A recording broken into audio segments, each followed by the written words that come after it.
candidates for the U.S. Senate in Colorado agreed, kind of, to support Donald Trump if he is the Republican nominee. Kyle Clark co-moderated last night's debate on 9 News, the first of the primary. When you asked them to make that pledge, the hands were like... Yeah, I would say... It was a tough question. You could tell their attitude by the altitude of their hands. A number of the candidates couldn't bring themselves to raise their hand above their shoulder. The same shoulders then used to shrug off Mr. Trump and his more incendiary comments.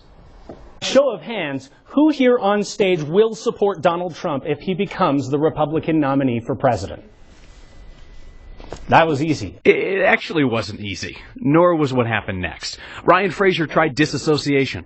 I happen to believe that I'm going to have to run my own race. Robert Blaha offered no backup to the frontrunner. Donald Trump is a big guy. He can stand on his own 2 feet. Daryl Glenn religiously avoided a direct answer. Mr. Glenn, you are a Christian conservative who has promised to lead with high moral and Christian values. Do you believe that Mr. Trump leads with high moral and Christian values? You know, the one thing that my faith teaches me is to treat everybody with grace, honor, and respect and dignity. Former Colorado State Athletic Director Jack Graham took Trump to school. I expect better and I expect different behavior than we've seen. Combat vet John Kaiser directed his fire elsewhere. My focus is, Kyle, is beating Michael Bennet. Peg Littleton?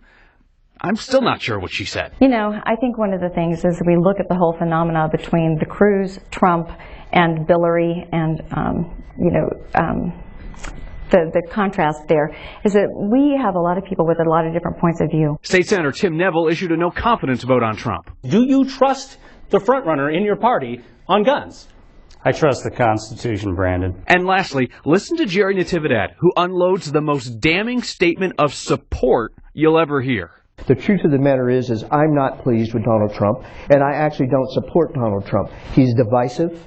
He's absolutely shallow. He brings absolutely no substance to this race, and I don't think that he would be a great president, to be quite honest with you. With supporters like those, who needs opponents? I'm telling you. So again, you can tell a lot of these folks not enthused about the idea of him becoming the nominee, but they're resigned to supporting him if he does become the nominee.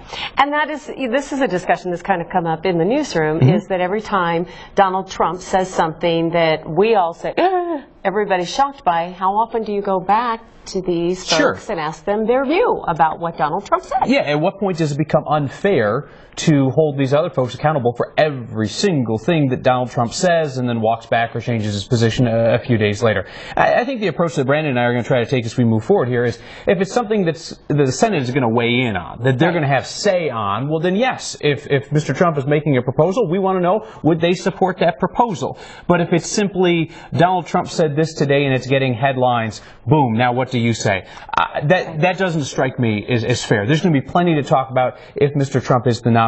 You could tell the folks up there on the stage are hoping for somebody, anybody else atop the GOP ticket. Right. And they are trying to separate themselves, and they're trying to get the positions out there and hope that, but it's made for an interesting year, and they have to know they're going to be asked about it from time to time, no matter what. It's their party, it's their ticket, it's the same election year. The conversation will be unavoidable.